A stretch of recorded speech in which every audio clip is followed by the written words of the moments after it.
Okay, hi there. I'm joined today by Leah Robbins, founder of Achvat Olam, Diaspora Community Day School. Thank you so much for being here with me today. Thank you so much for having me. So, Achvat Olam is pioneering a diasporist Jewish education, the first of its kind. You are planning on combining rich Jewish learning with progressive political analysis and community organizing skills. So, please just tell everyone about about your vision and what diasporist education means. Yeah, so diasporism, I feel like, is a term that's really gaining a lot of traction among the Jewish left, and it means slightly different things to different people.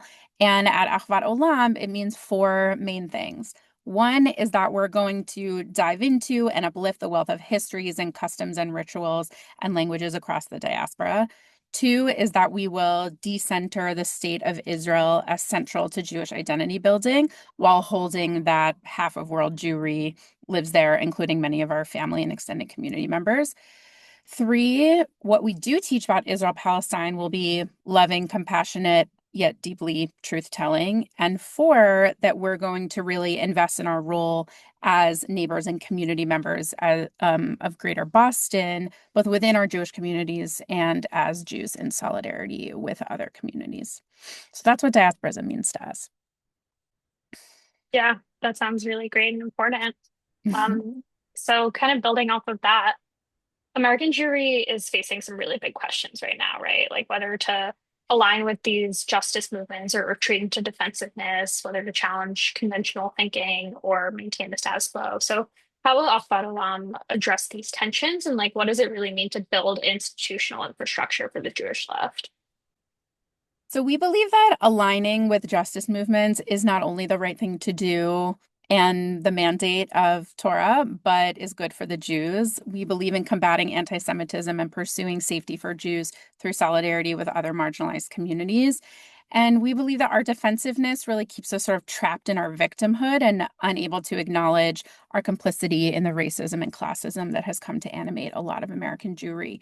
And so this school is really intended for those challengers of conventional thinking. It's for those folks who have been sort of relegated to the margins of mainstream Jewish spaces or who have never considered stepping foot inside them to begin with because of their political values. And the Jewish left is really ballooning right now with networks and organizations and all kinds of amazing minions and Hebrew school programs and adult education also. And we're creating the case for why day school should be a part of the menu of options in that infrastructure, because we believe that really deep investment in one's cultural and spiritual heritage, particularly from the unique perspective and lens of Achvat Olam, affirms our stake in dismantling white supremacy. It strengthens our understanding of safety through solidarity, empowers us to reclaim Judaism from ethno-nationalism, and gives us the spiritual toolkit to resist oppression. Great. Thank you so much. So you've been touching on this a bit, and I want to kind of like dive deeper into it. So, one distinct aspect of your vision is approaching Israel and Palestine with what you call compassionate truths about the Nakba, right? While exploring Judaism beyond nationalism. And I can say also personally, I went to day school from preschool to senior year, so I can't Wow. even imagine what what this would really look like, because it's so entwined, right? Like with Jewish day school education. So I know you're still in the early stages of planning. I'd love to hear like how you're thinking about this balance conceptually and like what principles are guiding your approach to these complex topics as you develop the school's educational philosophy. Absolutely. Well, I'm sure you're no stranger to this, but so much of my own day school education completely shielded me, from the truth about the history of the Zionist movement and of the founding of the state. It's like with that old back, I think it was like 2018, the If Not Now, like You Never Told Me campaign, I feel like really hit home for me. And like our maps in my classrooms didn't even have the green line. And then as I became an adult, I actually heard explicitly from Jewish educators that this was on purpose. It was intentional to instill in Jewish children a Disney World like connection to Israel, and then explicitly let them learn some of the more unsavory history later when they're sort of already in too deep to abandon the whole project. And I feel like this has really backfired tremendously. And so our approach will be deeply truth-telling, holding with love and compassion the very real complex trauma of our ancestors while being really honest about the inherent harm of ethno-nationalism and what has been perpetrated against the Palestinian people in our name. And so our guiding principles will be, the pursuit of safety and justice and thriving and well-being for everyone who lives in that land, and also holding true to, our ancestral teaching of Kol Yisrael Arevim Ze Bazeh, that which enlists us to share in the collective responsibility for both the dignity and well-being of the Jewish people and also the actions of the Jewish people and what is, acted upon in the name of Jews and Judaism. How that will be done in a developmentally appropriate way will be up to the educators on my team. I'm not an educator, so I will not be making those choices, but I'll be working with a really brilliant group of educators who will be more qualified to weigh in on how exactly we're going to do that. Yeah, that really resonates with me. So I'm writing the intro for this month's newsletter that will accompany this interview, and something that I've been kind of writing about while working on my draft is like how lied to I felt by my Hmm. education. So I think that's Yeah, really cool and really important. thank That you. yeah, yeah, So painful. yeah, it really is. Yeah. Yes. So, going into a little bit like sort of the actual like building this up, right? Your goal is to launch in 4 years with a kindergarten and a first grade. Building a school from scratch with no predecessor, what have you learned in the process so far about like the hunger for this type of education? So I have heard over and over and over again from people that they wish the school had existed when they were younger because it would have saved them years of an identity crisis. They would have been able to build a values aligned Jewish life with like real confidence. They would have been able to show up to organizing spaces without having to wade through the muck of an identity crisis and baggage. They would have been like equipped with the political analysis and the spiritual toolkit and sort of like the cultural and historical grounding to just walk in the door and be ready to rock and roll and organize and get to work. And other people don't know they're hungry for this kind of education yet, and we're creating the case for them. Like, there are definitely going to be some people for whom this is a if you build it, they will come situation, but we're really up for the challenge because, as far as we see it, this school is needed and it's needed yesterday. Yeah, that's great. I'm glad to hear there's sort of like a hunger for this work. Definitely. Absolutely. Yeah, that's awesome. So I think one really interesting aspect of all this is that like you're going to be operating a private school, right? So you're committed to supporting public education, also operating as a private school. And how do you plan to be responsible to community members and contribute to the broader educational landscape?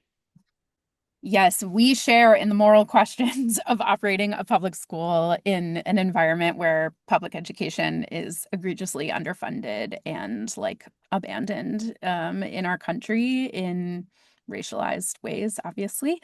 And so the details of this are very much still in the planning phase. After the launch of our website, we like have really just now started to dive into like devising an actual plan and proposal for how we will do this, but we hope to mitigate the sort of harm or impacts of operating a private school on sort of like two axes. One is, one of the things that's challenging about day school is that it inherently silos Jewish kids from other students.